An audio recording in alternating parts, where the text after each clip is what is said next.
Hey guys, I'm Vicky and this is something a little bit new for us, the UK Friday Hip Hop Report debate, and we're going to be discussing today what's happened to the MOBOs. Exactly that, what has happened to the MOBOs. I haven't watched it for years. I'll be honest, since Red and Meth were throwing cake at people, I haven't been that's what I'm saying, I them. really don't think they care about MOBOs. They've got their own little setup, they've got BET. They don't need us. We need to kind of be using that platform there to push our own artists forward. But I can't see BET kind of going away from their original remit of celebrating black entertainment, whereas MOBO have gone completely, you know, 360. I don't know what they're doing. If you're not making music of black origin, essentially let the Brits deal with your awards. There's a massive haze in between this being a black artist, therefore meaning that your music is a black origin, because there's plenty of black artists that will win awards, but essentially they're not making music of black origin, they're making kind of sounding music. Yeah, you're right. Like, let's say for example, Jessie J's song Do It Like a Dude. If she was a black girl or a mixed race girl, do you reckon people might have looked at that song a little bit different? I don't have any issues with any white artist. Would it have been, would that have been music of black origin? Yeah, it would have been. But my issue isn't with Jessie or anybody else that got nominated, the event as itself. If you're going to do music of black origin, be, you know, true to what you stand for. Stop deviating. Bringing the actual race of the person making the music into it creates another blur. Like Amy Winehouse, for example, there's no way anyone can tell me her music was not of black origin. Like, no way in the world.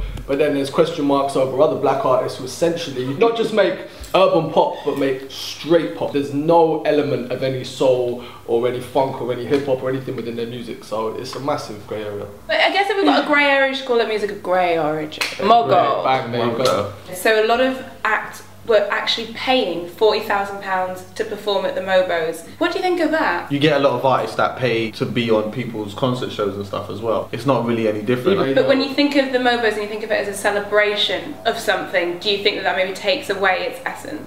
Well, you shouldn't be paying to get on radio, you shouldn't be paying to get on mixtapes, you shouldn't be paying to perform a play. Like, to me, I think that just kills any credibility behind anything. And further to that, we have like Jason Derulo, who obviously brings in viewing figures, but didn't know who half the acts were. They're looking at like the broader spectrum of things. If they didn't have someone like Jason Derulo on, then you might have less people in Glasgow paying attention. Maybe he was the only one available. When I heard that, I was like, oh, come on. I just thought they could do better. How many people in London do you know that credibly listen to grime music and hip hop music and are fans of Jason Derulo as well? I don't know any. I don't know any. Like, there was no DJ category, but that's another debate altogether. Why was there no DJ category all of a sudden? Maybe because the kids just kept voting for the same DJs all the time. All the time. So there's something to pick up on here is the grime / rap / hip hop category, which was all grouped into one. We had Jessie J absolutely sweeping the board, and whether or not we think her music is of black origin is a different question, but the fact that that part of black music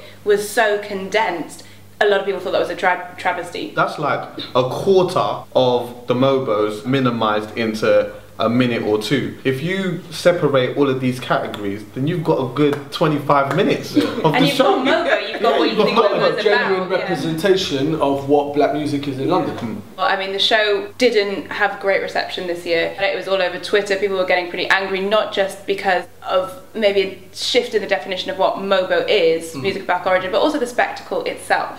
A lot of the complaints about the MOBOs was probably from a lot of people around London. I think when you look at like some of the kids that were watching it in Glasgow, Manchester, whatever, they were probably a lot happier. Our standards are, I wouldn't say crazy high, but it's very difficult to please people in London. When you look at people like Jessie J winning 4 awards and stuff like that, there's always going to be somebody that's going to have something to say about that. Tiny Temper's obviously making a lot of pop music. Professor Green, who is a hip hop artist, he's making some pop music and stuff. We've seen these artists come from an underground following, and then we see what they become as far as being pop artists, and that's why in London we're quick to be like, so we're kind of spoiled in London. Any major music event that happens, it comes here. We're used to an array of things, so when we see something like the MOBOs and we see how it's produced, we know what quality is. When you take it outside of London, they're excited about it because they've never had that before. It's not the first time they've been in Glasgow. They've been in Glasgow before and it's been amazing. So why was it so crap this time? You need to remember the MOBOs were set up initially